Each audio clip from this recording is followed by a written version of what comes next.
artikel Kristen dengan judul Keanggotaan Gereja yang Rapi. Banyak orang tidak tahu perbedaan kekristenan dari agama lain. Agama lain seperti Islam tidak mengenal keanggotaan masjid dan keharusan muslim terdaftar di sebuah masjid sebagai anggota dan tidak boleh berpindah-pindah. Demikian juga dengan Buddhis, tidak ada aturan mereka terdaftar di sebuah vihara dan setia sebagai anggota sebuah vihara. Kristen yang benar. Kekristenan sesungguhnya adalah bersifat jemaat lokal, bukan bersifat universal. Sebelum kekristenan pada masa Yudaisme, Tuhan memakai sistem teokrasi, yaitu penggabungan negara dan agama, yang berarti setiap warga negara Yahudi adalah umat Yudaisme. Maka itu yang bukan Yudaisme dianggap tamu atau orang asing, dan yang melakukan berbagai penyimpangan penyembahan ditumpas. Ketika kekristenan berdiri, Tuhan memisahkan urusan rohani dari urusan pemerintahan atau kerajaan. Untuk urusan rohani didirikan jemaat atau eklesia, yaitu orang-orang percaya yang berkumpul secara rutin pada waktu tertentu, dan tiap kumpulan eklesia dipimpin oleh seorang gembala atau penilik atau penatua.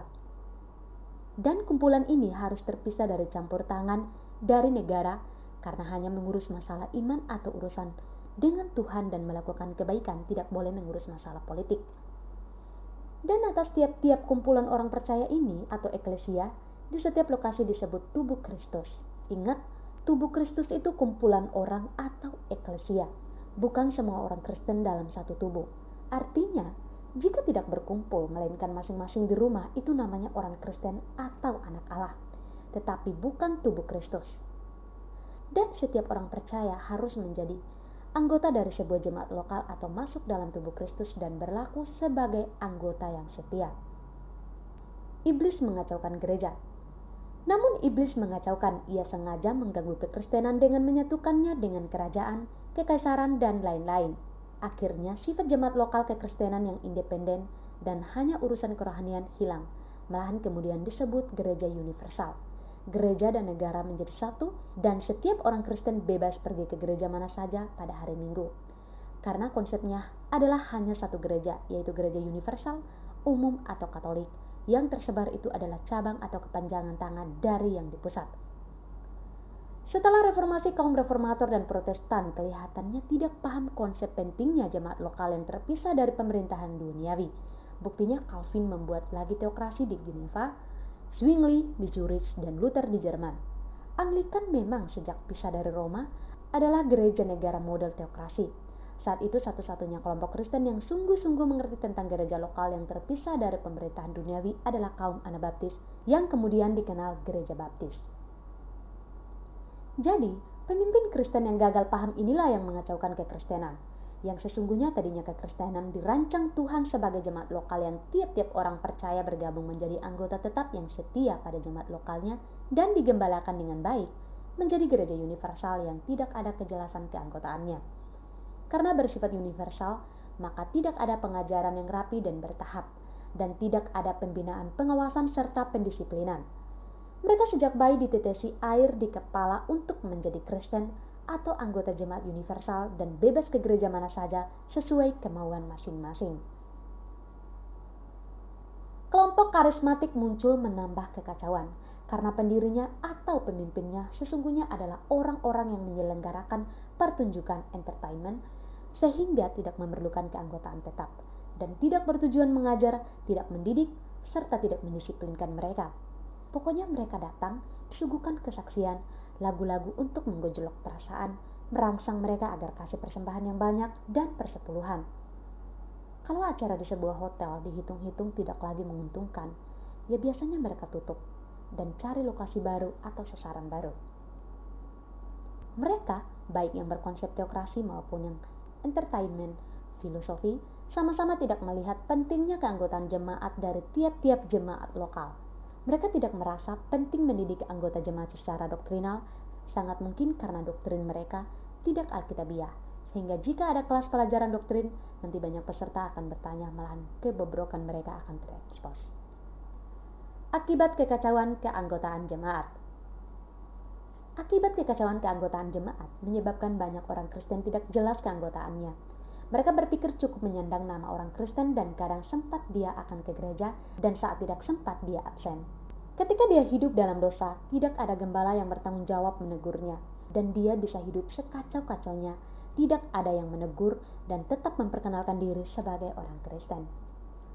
Mungkin karena saya banyak tulis artikel dan nomor HP saya ada di mana-mana, sehingga ada banyak orang yang mengaku Kristen yang meminta uang untuk ini dan itu.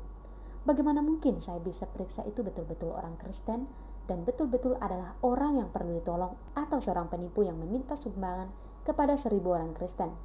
Biasanya saya minta yang bersangkutan menghubungi gembalanya dan meminta gembalanya yang menghubungi saya untuk memastikan berbagai hal dan memastikan posisi keanggotaan jemaatnya. Seharusnya tidak ada orang Kristen yang meminta-minta jika semua orang Kristen rapi berjemaat, sebab gembalanya akan memberi perhatian dan mendoakan dari mulai cari pekerjaan sampai hal-hal yang lain. Kekristenan yang alkitabiah seharusnya sangat rapi, karena Tuhan merancangnya sedemikian indah. Tiap-tiap orang percaya, pertama dia harus membuat pengakuan iman di sebuah jemaat tentang pertobatan dan imannya bahwa dia sungguh sudah lahir baru, kemudian meminta dibaptiskan ke dalam jemaat tersebut. Dia akan rela digembalakan dengan baik, dinasehati, dibina, ditolong jika ada kesusahan, dan ditegur jika salah, bahkan didisiplinkan jika melakukan hal yang memalukan jemaat dan Tuhan. Kesimpulan, kekristenan yang seharusnya baik, rapi, dan indah dikacaukan oleh pemimpin Kristen yang gagal paham. Mereka mendirikan kembali teokrasi padahal telah Tuhan tutup, dan Tuhan hanya mau mendirikan gereja lokal di setiap lokasi sampai ujung bumi untuk memberitakan Injil dan menjadikan semua bangsa muridnya, dengan tiap gereja digembalakan oleh seorang gembala yang paling mengasihinya dan bersifat independen dengan berpedoman mutlak pada Alkitab. Dan ada juga yang menjadikan kekristenan sebagai sarana untuk mencari uang, sehingga membawa kekristenan ke dalam sifat entertainment untuk mengumpulkan uang, sehingga tidak mementingkan doktrin dan keanggotaan yang pasti. Mereka tidak gencar mengajarkan kebenaran doktrinal karena mereka sendiri tidak paham doktrin, karena kebanyakan mereka memiliki gelar namun hasil beli. Dan sesungguhnya kelompok yang doktrinnya salah bahkan sesat, walau sekolah setinggi apapun, jika dihadapkan pada ayat Alkitab dan akal sehat biasanya tumbang. Jadi seharusnya setiap orang Kristen tergabung ke dalam sebuah jemaat lokal, dan tidak ada orang Kristen yang tidak tergabung dalam sebuah jemaat lokal. Tidak ada orang yang bisa menjadi orang Kristen yang baik tanpa menjadi anggota jemaat yang baik. Kalau merasa sudah lebih hebat dari gembala daripada tidak tunduk, sebaiknya menghimpun orang dan membangun jemaat baru. Sebagai pemimpin Kristen seharusnya paham tentang sifat kekristenan yang lokal dan independen. Dan sebagai orang Kristen harus berpikir cerdas dan selalu memakai akal budi dalam beriman dan mencari denominasi yang paling sesuai Alkitab dan akal sehat. Jakarta, 18 September 2024. Dr. Suhento Liao. Jika Anda ingin membaca artikel tentang kekristenan lainnya, silakan kunjungi website kami www.grafeministry.org, drsuhentolioblog.grafeministry.org, YouTube, GBA Grafe dan GBA Indonesia. Demikian pembacaan artikel kita pada hari ini. Saya Yeni Bobo pamit undur diri. Maranatha.